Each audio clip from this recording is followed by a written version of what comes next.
This is Abnormal Entertainment. Dave, you don't have to do the song. The song will be added in later. No, it won't be.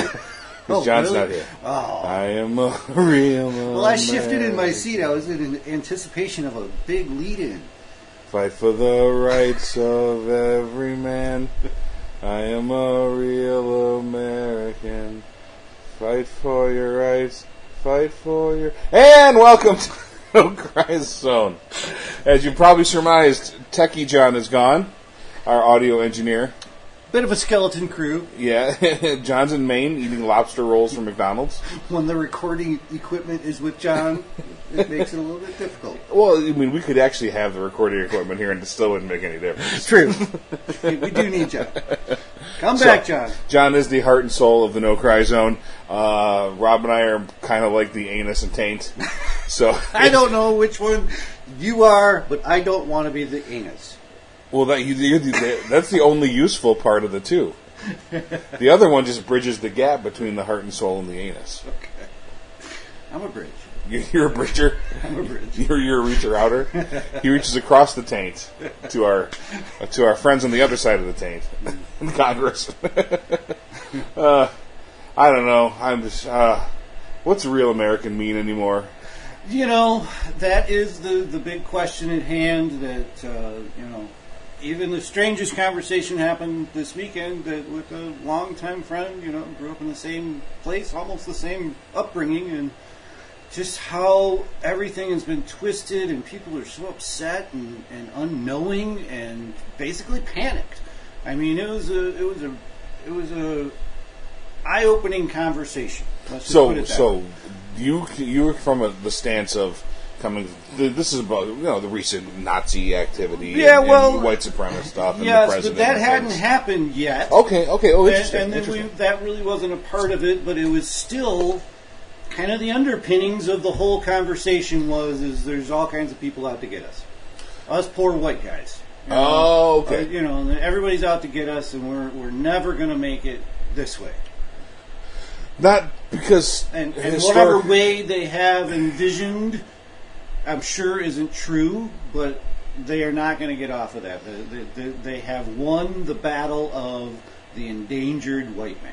I really do think that has happened, and we're not going back. Yeah, and I don't get how they won. It's just repetition. So who's doing better, though? Yeah. Who's doing better than middle-aged white guys right now? Who's doing better? Yeah, billionaires are doing great. Well, they're middle-aged white guys. Oh. Who's doing better? Oh, who's doing better than them? Yeah. As a group, who's doing better? As a group, yeah. Who's got the most jobs? Yeah. Who's got the most, saved money? Mm-hmm. Who's got the longest life expectancy? Well, see, this is where the grouping thing falls short. There's so many different ways to group people. Yes, they may be middle-aged white guys, but there are also a group of middle-aged white guys with nothing, without a pot to piss in, too. Right. I'm saying, but your friend who has the luxury to complain. Right. Who has probably, did you complain via the internet? No. You guys were live? In person, and it started off very cordial, and it wasn't until, the deeper social issues started bubbling up that I saw the real anger. There was real anger there. Like something's being taken away from you. Yes, exactly. Which I don't get. I don't get either. But like I said, you're taking a demographic of middle-aged white men. Right. There's billionaires on one end of the spectrum, the extreme end, and then there's extreme poverty on the other extreme end. We are the largest in the middle, though. Mm-hmm. Being middle-aged white men, you and I, we have the biggest slice of the middle. Okay. Than other demographics.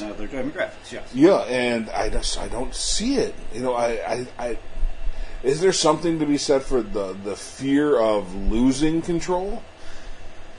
Yes, I think that's... Is that what it is? I think that's entirely what it is. It's the loss of something that they felt they had under their thumb. Entitled to. Yeah, entitlement is definitely there. There's a false narrative that, the white man came and, basically took a nothing country and built it into a powerhouse nation, all on their own, merits. Mm-hmm. And that really isn't historically true. Basically Right. we stole everything. We stole the land.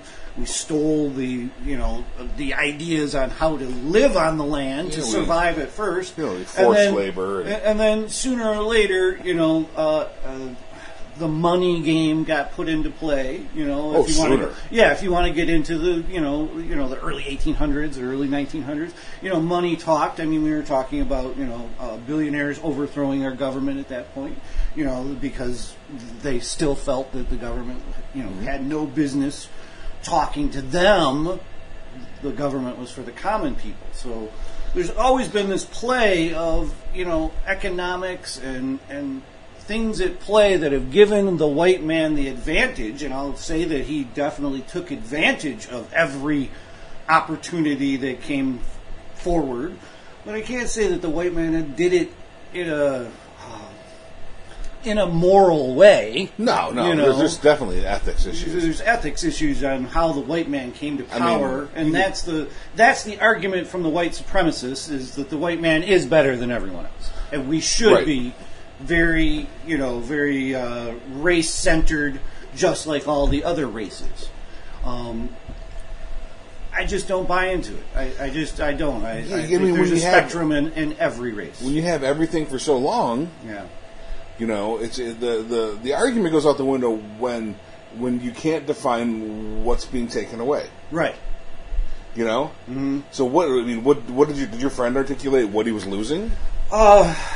Identity is what I kind of took it as, and the identity of the place that he grew up is changing, and that our culture is being, I guess you would call it the Judeo-Christian culture of America is being warped, not only by pro-Judeo-Christians, but other cultures coming in and them having to protect their ways. So was this person pro white nationalism or against? Did he see the issues? I don't want to put it there. It wasn't a conversation like that. What really got me was the state of unrest of a normal human. I would put him as a normal human.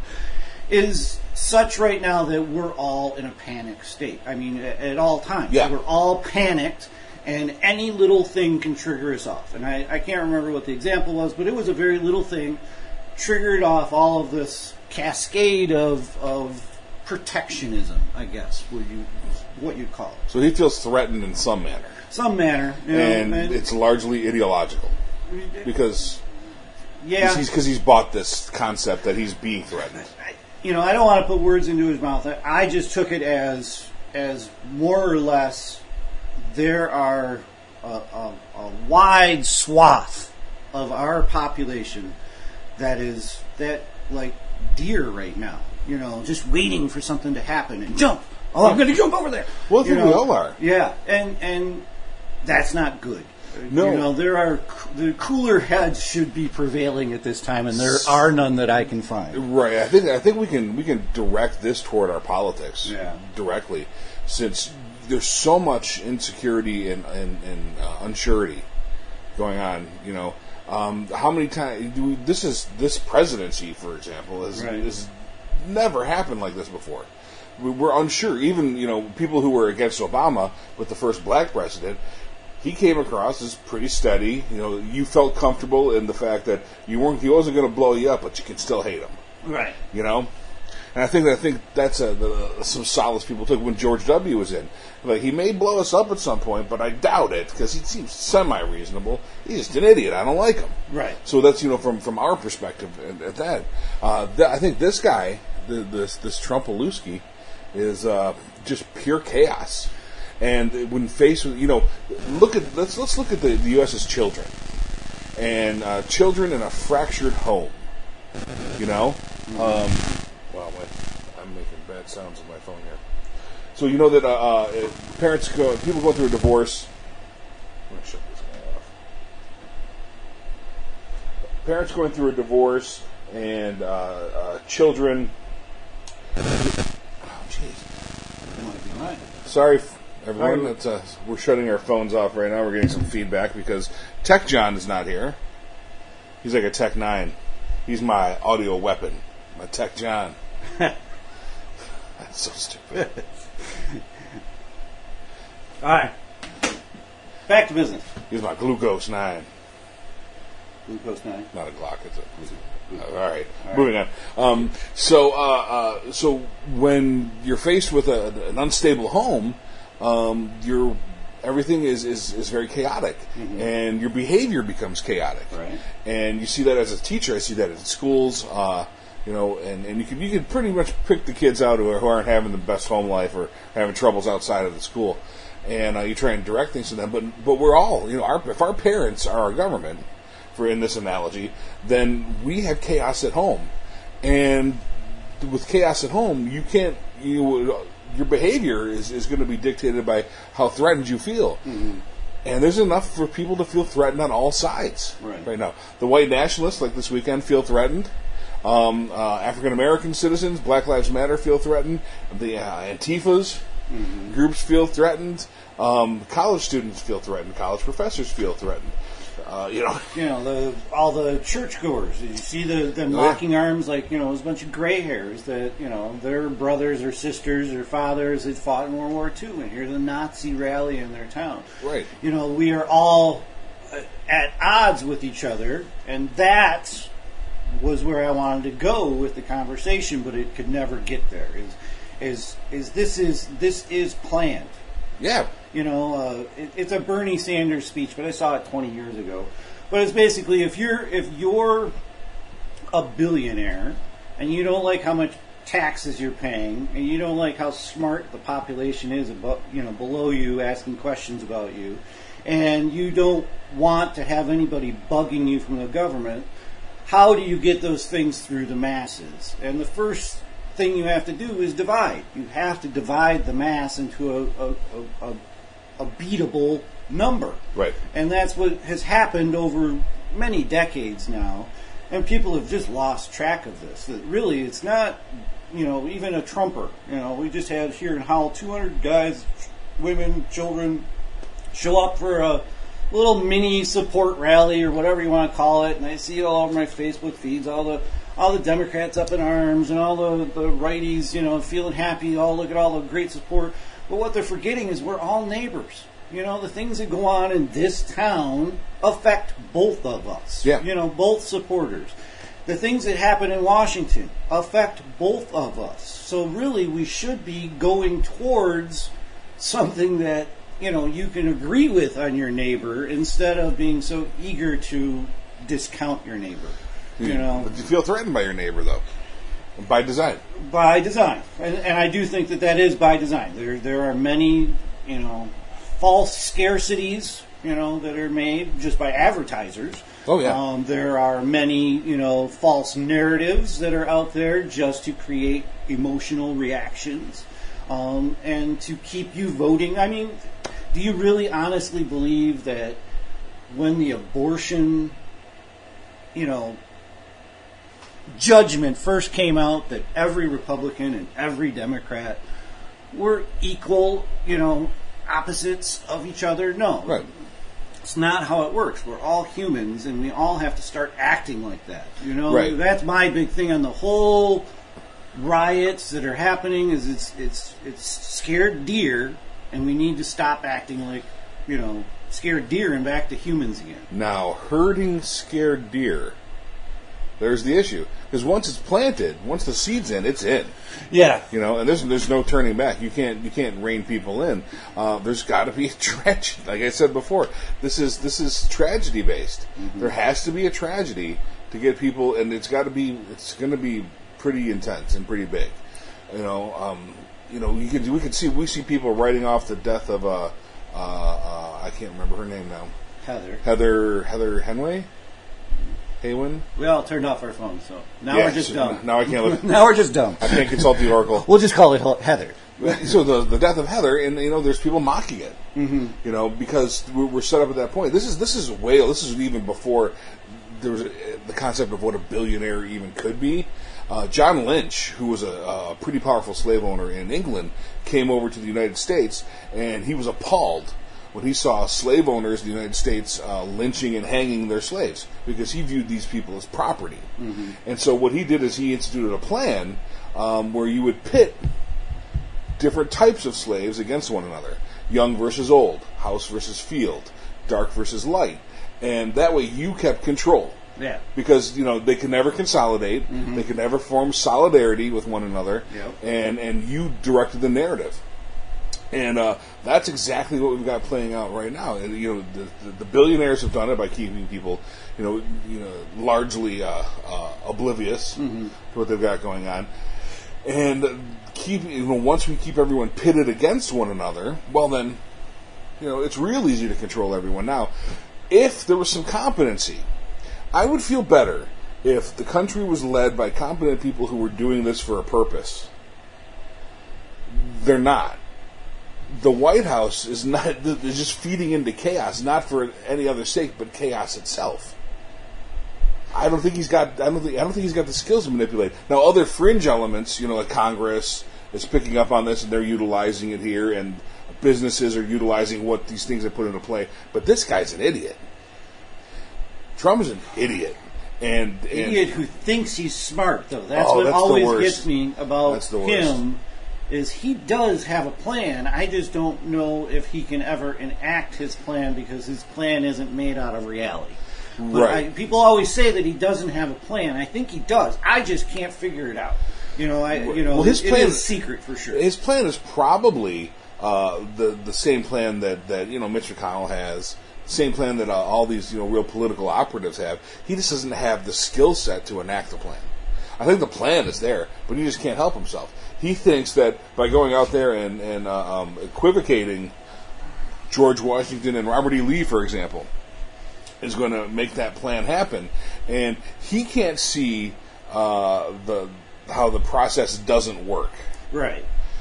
So, because he's never had to do anything like this before, because he's never had to have a plan before, because he routinely fails. He fails up. Yeah. This is one of those rare people in the world that fail forward. They don't fail backwards. He fails forward into something new, which is 100%, that white middle-aged guy that just fails forward. Yeah, and just keeps going. But he's sowing these chaotic seeds and not pouncing on them, not utilizing them for anything. It's just causing chaos. There's no rhyme or reason to what he does. Well, is the chaos purposeful though for him? I don't think that's been my thing. I mean, just the way he went in, that damn speech. I mean, there's nothing purposeful. He was inciting chaos. Yeah, I think that's what he thinks. That's going to get him more control. When of course it doesn't. It doesn't. It can't, because he's inciting chaos. He has no allies. Mm-hmm. This kind of chaos. This is the guy that if $5 is good, $50 is better. Yeah. If it only takes $5 to get exactly what you need, he'll throw 50 at it just to make sure. It's like serial killers that put too much postage on their letters. Right.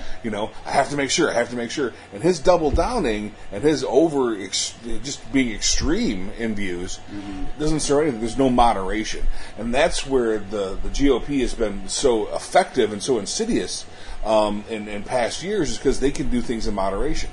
They take what they need and they leave stuff alone, and they slowly pull these things out of people. Right. And it's been the Southern strategy. I saw, Steve Schmidt brought up the Southern strategy this weekend, and he's like, even something as bold-faced as the Southern strategy was far more subtle than what we've got going on here. Right. And I think Trump can't handle it. And so the people that feel emboldened by Trump, they're going to be in the extreme. Like, finally validate all this stuff. But it's got no usable purpose. It's some mental purpose for him, maybe, but no, when you're going rogue against your staff, and you're coming out and you're winging it, and this is not a job to wing. I don't know how many times we can say this. Yeah. This is up there with, like, how would you feel if your kid's school principal just was winging it? Right. Well, and of any people on this planet that words matter, the President of the United States is in the top 10. You know, I'd say for top sure. 5, Yeah, top I mean, 3. Yeah, but you know, it all depends on the president at the time. But Yeah, I mean, pretty much, he stirs the drink. Like it or not, this dude is stirring a drink right now. Yeah. He's just stirring a drink that's part pina colada, part margarita, part Long Island iced tea, and a beer. Yeah. Nothing that goes well together is being all mixed up. I just don't want to underestimate him. I really don't. I think I think he does have a plan, and I just don't know where it's leading us. I feel emboldened with maybe 50 million other people in the country that we just don't want to see the fruition of whatever that plan is. And so we need to treat him like the Joker. Yeah. You know, Joker, super intelligent, insidious, but batshit crazy. Yeah. So that plan might not make sense at all, except to him. Except to him, right. You know, so even Hitler had laid out a plan for social change that was logical if you can throw out all ethics, morals, and good anything. Right. It was a logical way to get to where he wanted to go. Right. Horrible, but it made sense. If you're going to do this, then that's the way to do it. Yeah. This guy, I can't tell. Right. I don't know. You know, because he read the flip flop from the prepared stuff that he read from. I assume it was Kelly that gave him this, his chief of staff Kelly. When he read it, he kind of walked back his support of David Dukes. Yeah. And then the very next day, you know, in front of the gilded gold doors of a Trump Tower, Right. with just, you know, emboldened again, maybe. Yeah, you know I just the whole thing about these riots in Charlottesville, Yeah. and our president is that he is listening to someone on what he's coming out and saying. I mean, so there are powers at work that are opposite. Yeah, he has to be. He's listening to people, and that gets him pissed, and then he goes off script. That, you know, there's somebody in his ear, and can you believe they're telling you to go out and say this? Can you believe that? You can't do it. You just can't do it. Right. And then he comes off script, and he's the Donald Trump that we all know, And hate. But that does mean that there are dark forces at work, both ways. Well, and they're trying to manipulate an easy manipulatable person into doing what they want. So people say Bannon. I'm not sure. No, Did you read the Bannon, the Bannon interviews this weekend? It was interesting. So, you know, he wants chaos. He wants to take out the administrative state. So he thinks that these Nazis are clowns. And they are. These are loud, vociferous clowns who are putting on a show. Yeah. And they're emboldened by their numbers. And so, you know, like the one that was crying the other day because he got arrested. Yeah. Just blubbering. Yeah. Did you see? Well, that's any mob mentality. It is. It is. The Viceland one was great when one of the white separatist guy, he was there for fun. Yeah. He thought it might be cool for the weekend. Yeah. And he stripped off his shirt and ran away. Crying. But so we've got those guys, and they're clowns. Those are clown shoes. And you know, Bannon, long-time alt-righter, long-time Breitbart guy. We all know Breitbart is this, and he's viewing these show of force guys as clowns. So he really is into the destruction of the state. He's much more insidious than these demonstrations. Right. So, you know, there's maybe these the proliferation of these Nazis and other really loud dudes. That's the smokescreen. Yeah. You know, and it's absolutely taking over the cycles, and it's putting the Democrats back into that calling people racist and calling people names, and just to protect themselves. Don't get me wrong. I think somebody has to do that. But from the right, it's just noise. You know, sort of. No, there's called racist anymore. There's a lot of the right that are just really upset with this. Yes. Which is amazing to see. So Trump there's been only a couple of congressmen or senators that have named him as a culprit. in this, but most of them are alluding to the president and what the president said. Not one has supported him aside from Joe Hyun. Yeah. Great. Welcome, Michigan. Well, yeah, right. Our own, very own Joe Hyun.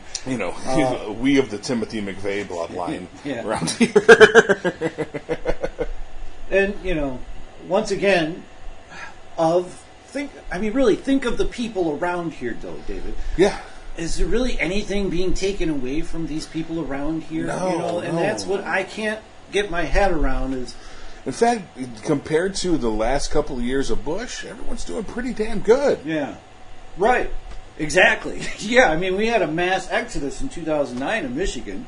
That's what lost the governorship for Michigan. Incredibly massive brain drain. And the whole false narrative of it all just keeps getting perpetuated. Right. Even after this riot, even after many of the right have come out, against this, they're still holding to their line about everything else. Right. It's just that they feel the need to come out and do these things. I hope that, the military can come out with a lot more force than they have. Every one of the chiefs of staffs have come out and do what would we call it? Not decried, but Denounced. That's it. Denounced the president's statement. Right. And, I really don't care about it in public. I want them to pull him aside and say, what the F are you doing? If it's possible. You know what I mean? It's like, these are his advisors. I don't want... I'm not naive to think that whatever the president says in public is what his private stance is. I think this guy is. I think it is. I think this is the guy that can't help but speak his mind. He just can't help it. He was given prepared statement that largely got him off the hook for some bullshit the day before, and he just couldn't. He couldn't stop. He was there for an infrastructure press conference. 2 sentences in, and he's spouting off. I don't think he can help it. I really don't. This is how Donald Trump has made his name. Period. Yeah, by spouting off and being a loudmouth. And I think that's probably the plan. The plan you're looking for, I'm going to do it the way I always did it. Mm-hmm. Not realizing that, whoa, people actually listen now. You're not an entertainer anymore. Right. And it's largely becoming not entertaining. So you saw Theresa May had come out against the president's statement. Theresa May of Britain, who was leading the fascist charge to take over. If this is too much for her, they were actually invaded by Nazis. Yeah. Hitler crossed Merkel the road. Came out. How bad's it got to be?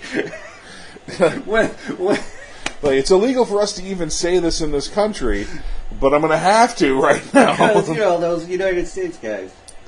And I just don't get. Did you grow up reading comic books? Yeah, Sergeant Rock. I was Sergeant military. Rock. Yeah. If there's a perfect. You grew up reading a comic book. Anyone aged 30 to 60.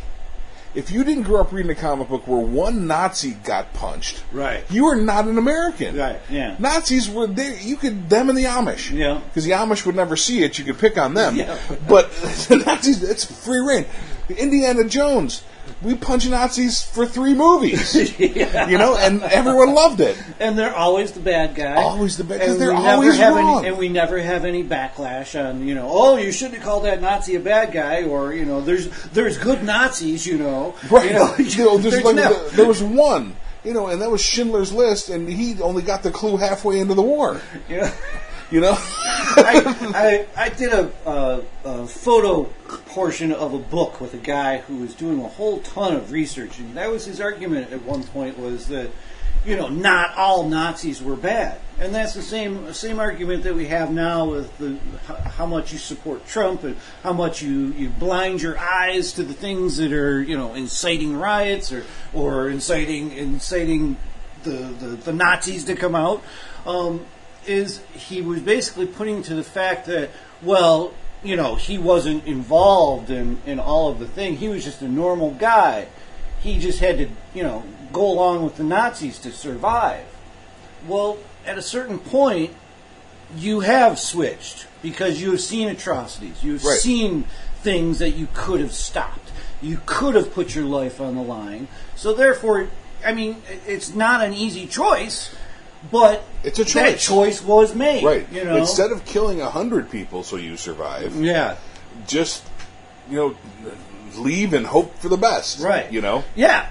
So there's an equivocation in lots of Christian rhetoric, wherein, so supposedly Revelations comes, the 19,000-headed beast or whatever's here, and there's some weird rhetoric out there that there's going to be those chips implanted. Right. In people. So if you remember that from Bible study or the weird Bible study I went to as a kid, where we largely talked about revelations and demons, which probably shaped me more than I could readily admit right now. But so again, we had a promise that we would resist the chips, that we would never, be labeled for the devil, and we would go down, we would die. So that was the mark of the beast. Mark of the beast was the chip. Yeah, I've heard that one. Yeah. Okay.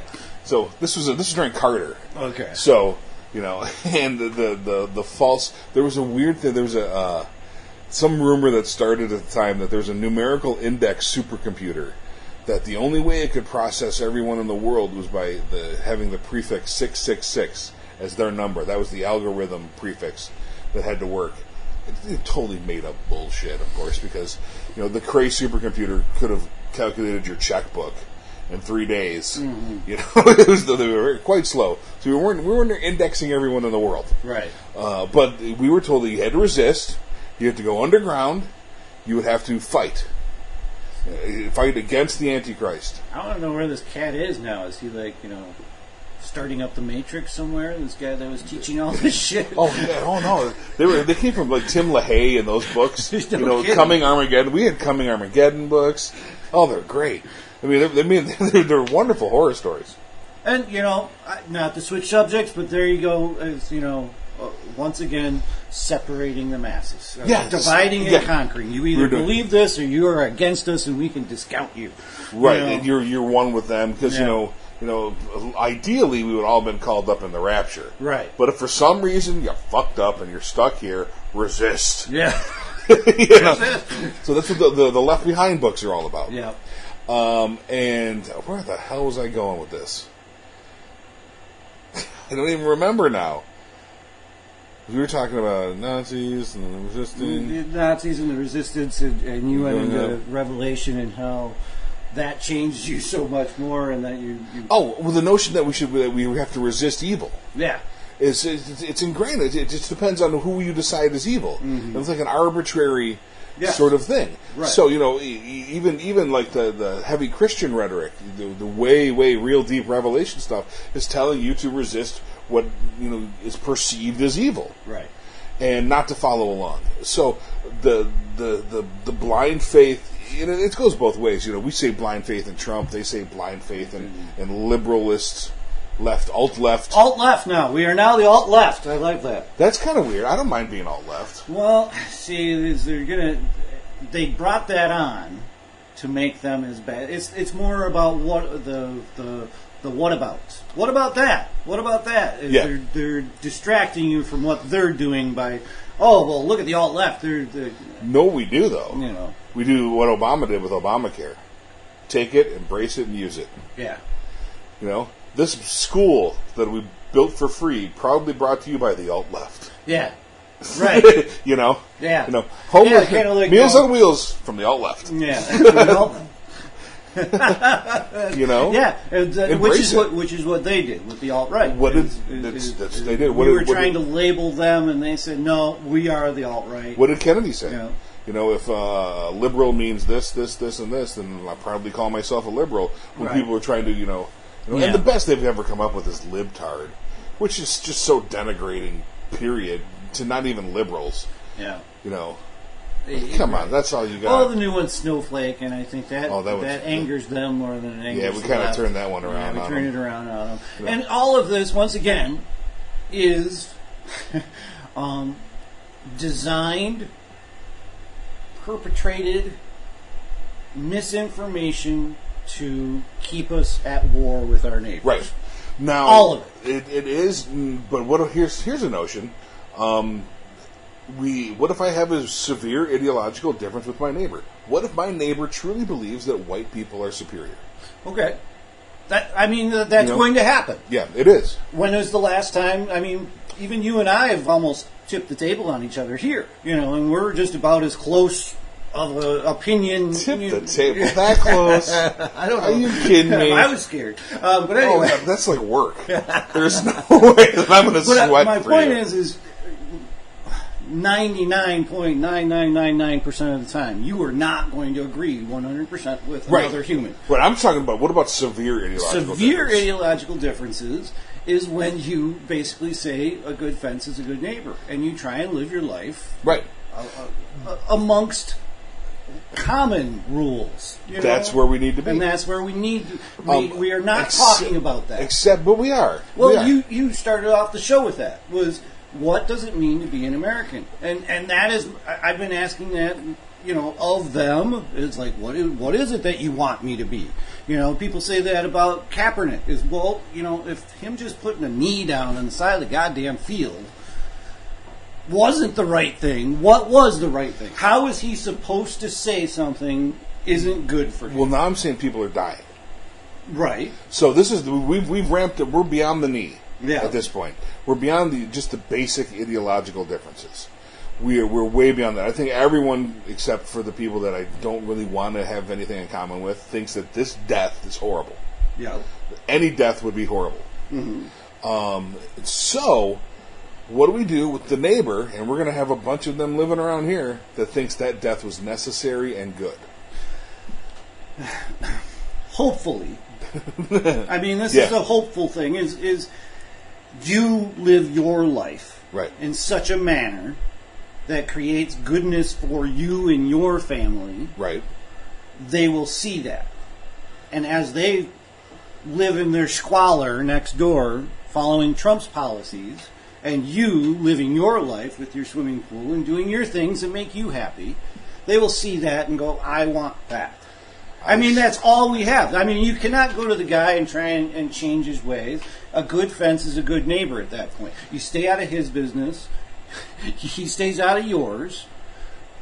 Everybody's happy. Is that enough, though? Yeah, no, really, it is. It is. It as long as you have that mentality of he's not my enemy. He is just a neighbor who doesn't agree with me, so it's best that I don't converse with him. He is not my enemy. I'm not sure because because he's not. His kid goes to school with you or with yours. That's immaterial. I think that his concepts, his ideas, what he believes to be true and right in the world, has historically been espoused by the enemy of my people. Yes, making him a domestic enemy. Okay. If he acts upon it, is it your job or is it the laws of our land to label him as that? Do we see a difference, though? Yeah, absolutely. Because if I follow the laws of my land, he is an enemy. Not to you, technically. Yes, to me, as a citizen. Okay, all right. You want to go there? All right. As a law-abiding citizen, he's a non-law-abiding citizen, so therefore, he could even be law-abiding, like domestic law-abiding citizen. But I guess we're still at war with Nazis. That never ended. The declaration of war against the Nazi Party and people who, that's why we continued to hunt Nazis throughout the 50s and 60s, and as well as this. So so what we're left with is here's the gray area where I think that no one's talking about who's play acting and who's really down. Well, I think that's where I'm getting to is the actions tell you which is which. Right. So and the guy driving his car into a group of people, obviously totally Nazi. Tiki torches, marching along, screaming hateful rhetoric. They may do something with that, but once again, I guess there's science fiction books about this too. Like that you could read people's thoughts and realize that they're going to commit a crime later on in life. Minority Report. Well, there you go. That's the one. There's other ones as well, but that principle. That's what our land is, or our country is really about. Is the laws of the land say you are not guilty until you actually do something. And then you are still not guilty until proven guilty. So, I think that this is where the issue comes. So that nighttime march in Charlottesville, for example, wasn't sanctioned. There's no permits for that. Okay. There was for the next day. Oh, the next day. The next day they the had night one, yeah. The night one, no. not. So Right. they weren't, and of course, that was a violation of the law. But okay, whatever. People are just marching, chanting asshole things, and carrying a bunch of dollar store tiki torches for some unknown frickin' reason. Every dollar store in the South is there. It's like cleaned out. Oh, here too, probably. It's cleaned out a tiki torch. I'm just making a tiki bar, eh? So you carry the tiki torch. The Polynesian tiki torch designed by, one of the groups you hate. Yeah. Yeah. There you go. Yeah, we were going to bring regular torches, but none of us could figure out how to make one. And actually manufactured in China. And, right. And, with all the polo shorts. Yeah, everything that you are against, there's no real critical thinking involved there. So I guess I don't want to put it this way, but think of it as a temporary mental instability. It could be. We are being... I don't want to say controlled. Nobody wants to say they're controlled. Well, they are. But there's a message out controlled. there that you can latch onto about anything that angers you. Let's jump back for real quick. Right, go ahead. So they show up for this. Some of them have brought shields, helmets, and riot gear. Yeah. Now we can't. They didn't do anything yet, but they're ready to. You're ready to. That's like, if they pull over somebody and they look in the back seat and there's a machete, some duct tape, and a rope. Right. Well, I don't know, maybe I'm taking you in. Mm-hmm. Was that probable cause? Certainly not for those cops. No, not in Charlottesville. So the first tiki torch to go swinging at a college student resulted in people being beaten bloody. Mm-hmm. And so, by all accounts, unless you listen to, there's good people on both sides, that the violence started from the alt-righters on that small group of those and I want to say, anyone who says that liberals don't have any courage, those college kids that stood there in front of 200 tiki torch waving maniacs, mm-hmm. Sorry, they got bigger balls than all y'all combined. Well, yeah.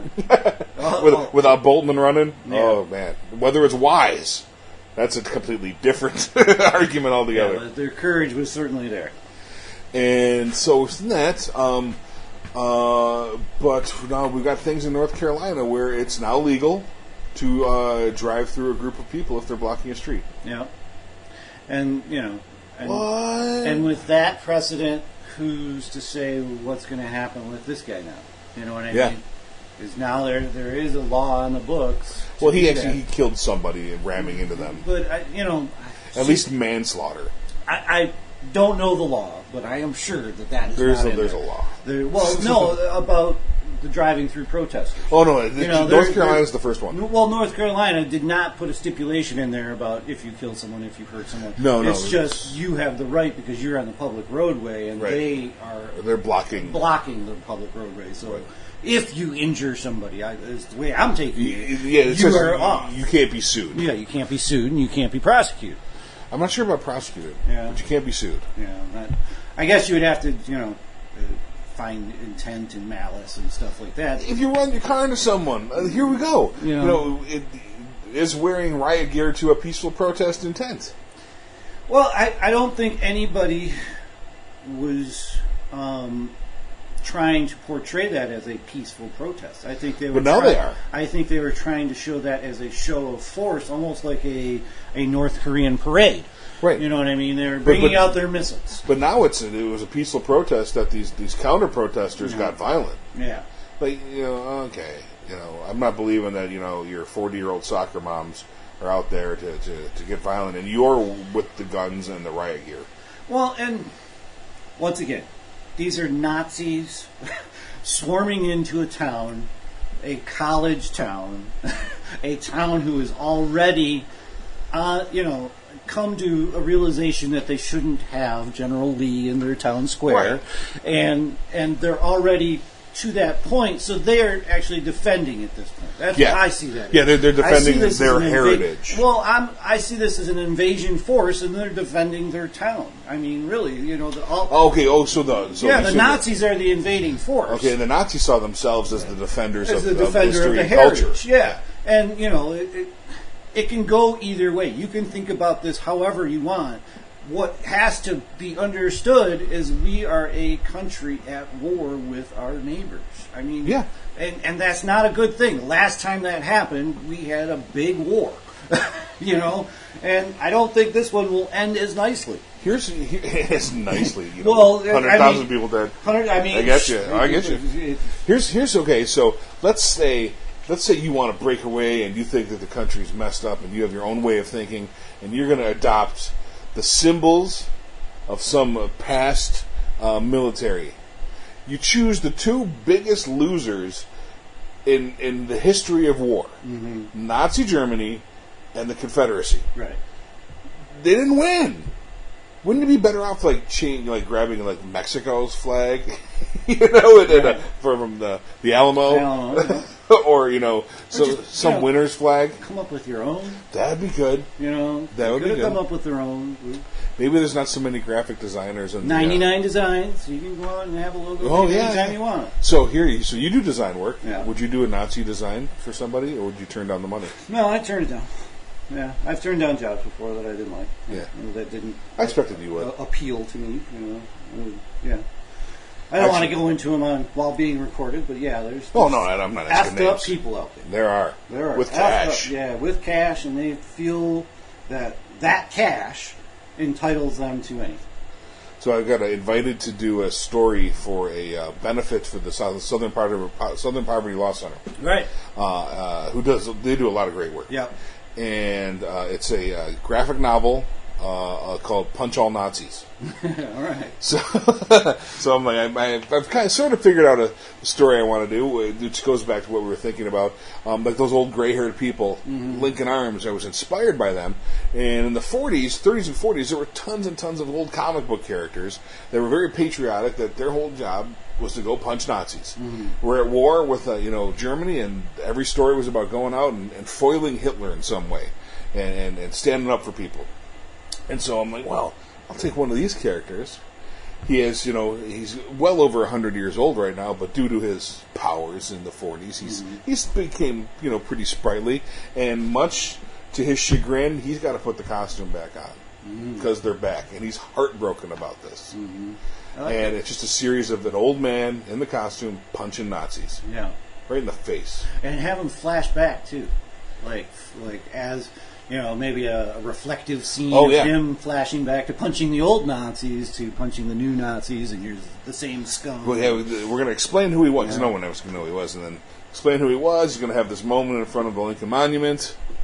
Say, what am I going to do? They're back. And these are, compared to the other Nazis, these are kind of cartoon Nazis. These are Blues Brothers Nazis that we're dealing with right now. Yeah. So, come down to it, I can't imagine anyone from the SS being faced with being arrested and bawling. Oh my God, I'm terrified! Like, no one from the SS would scream out they're terrified. Well, in the new Nazis' defense, I mean, the old Nazis just had a whole bunch of balls to just do what they wanted to when they wanted to. Well, they saw that opportunity and they took it and never relinquished it. Yeah. That power that came to them, and which is what scares me about the whole Trump crew, is these are Nazis getting power, or if you don't want to call them Nazis, you want to call them, anti-Americans, you want to call them chaos-driven, you want to call them anything you want. It goes back to what is it that makes us America. And, to me, it's our laws. I mean, that's what we're founded on. That's what everyone's supposed to adhere to. That's what gets you in trouble. That's what saves your ass if you're, somebody's suing you. Is these laws save us. So, it's not technically the government. I mean, the government does make the laws, but the laws do come from public opinion first. Right. It gets pushed up to the government to make a law. And That's what I'm hoping we get towards. Is these true moral compasses will come out in America that people can latch onto and kind of set our ship. I think this has jump-started that. I do, because there's a large percentage of the people in this country, well over 50%, that decry the whole notion of Nazism. Mm-hmm. There's a reason why we fought a world war. Yeah. Against this ritual genocide. Yeah. And if you go back to your statement where there's people in the White House and they're grabbing this power up. Yeah. I think it's 2 steps forward, 4 steps back for them. Every time they grab a little bit of power, Trump opens his mouth, and they lose it. Sure. A completely stalled agenda. Yeah. I don't see anything going through in the near future. Well, I'll guarantee you there are things at work that Trump finds important to him. Right. Not to America, to him that he's really pushing. Yeah, and he's already pissed off Mitch McConnell. Yeah. So why would you piss Mitch McConnell off? Well, the one guy that's there to shepherd your agenda. It's that power grab thing. Is he felt that Mitch was too powerful in that battle, in that healthcare battle, as he was setting him back a notch so that he could have the power again. Right, but that's a bad move. Yeah. But he doesn't have it. Yeah, well, right, he doesn't have the power to actually make it go through, but he still wants it theoretically in his own mind. It's just so bizarre that these people will be subservient to him, even though. As bad as Mitch McConnell is, he does understand the game. Yeah, the devil you know. Yeah, exactly. So. Okay, so we're closing in an hour. I have a hypothetical question for you. Mm-hmm. Our current spate of Nazi issue, our Nazi infestation. From these Nazis, do you think, if faced with the ability to commit genocide, these ones have the balls to do it like old German Nazis? Or are we just play acting for fun because there's no recrimination or no reciprocation? Wow, would they have? Let's say they're given. Would they do it? They're given the button. They have a button box, and they all have to vote as a group and all come to agreement.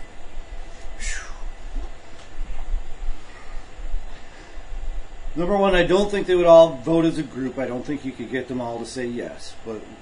As long as there are 10 of them with enough power to push the button, the others wouldn't decry it. The other supporters. You think there's actually 10 out there that would actually do it? Like 10 representatives. I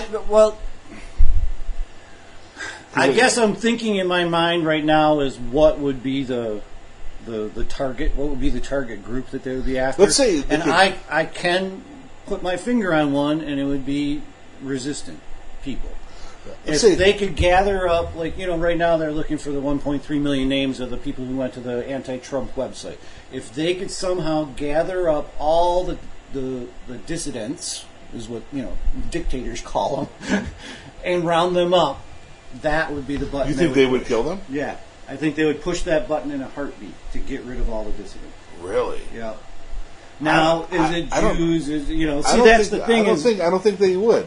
I'm not sure that these guys aren't largely. This doesn't discount the fact that they're awful human beings and their rhetoric is awful, and some of them are violent and should be put down. Mm-hmm. I don't think that. I don't see it. I don't see the resolve. Yeah, they're all kind of spineless.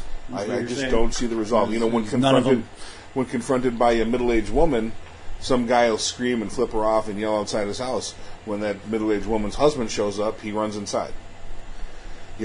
Yeah, but will that same guy stand out there and scream of support of all the dissidents being gone? Could be. You know what I mean? That's what I'm equating it to. So let's take the button box notion away, yeah. And we go back to train cars and showers, where they actually have to be there and do it. Mm. Yeah, I mean, that was a large force of humans that are shuffling other humans to their death. Yeah. That is a huge undertaking, not only... Right. Mentally and emotionally, but just as, logistics. You have to have thousands of people to do that. I don't know. We were talking about the JV team down at the border. Put 600 of those guys on the trains? Maybe. I don't see it. I don't see the resolve.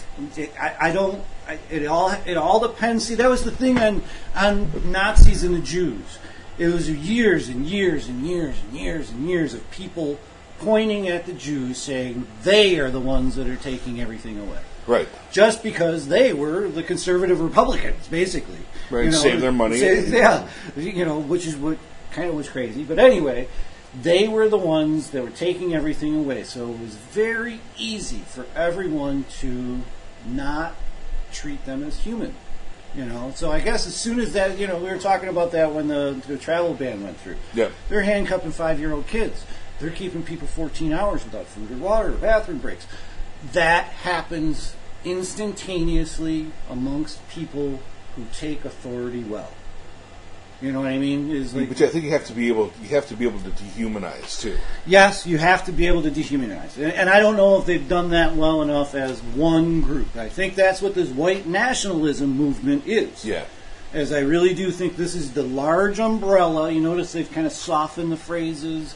This is the umbrella for all of the people who are fearing the other to jump under. It's not just against blacks. It's not just against Jews. It's not just against gay people. It's against all of those bad things that are making America terrible again. Making white people suffer. Right, making white people suffer. So, and it could be your reasoning for be there could be your Jewish neighbor, or it could be, that black guy that you elected to your local house, right. Whatever. And, we've gone into this many times, but if you want to think about the true reasons of all of this, it is because there is no we had a mandate at one point to make a middle class after the war. Mm-hmm. There was a population mandate that, hey, I just went and fought your goddamn war. I want something for me now. So it rose up from the bottom. And the politicians that were elected along the way, they pushed that in action. So, can that happen in reverse? Absolutely.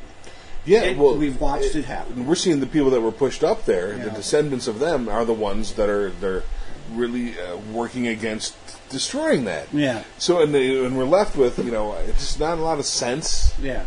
Also, a lot of moral equivalency. Yeah.